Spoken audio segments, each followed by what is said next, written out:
చితిమంటల సహగమనం ఒకసారే బలి చేస్తుంది.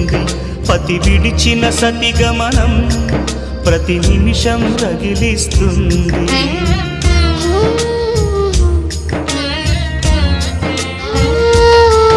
ఆ జ్వాలలతోనే జీవించేటి ధైర్యం అందిస్తూ ఓ బంధువులారా దీవించండి దీర్ఘ సహనమస్తు.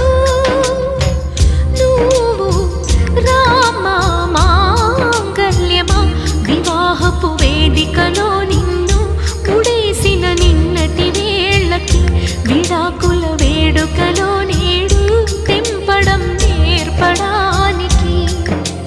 పందిరి వేసిన ఆకాశానికి యువమ్మ ఆహ్వానం, పీటలు వేసిన ఈ నేలమ్మకి యువమ్మ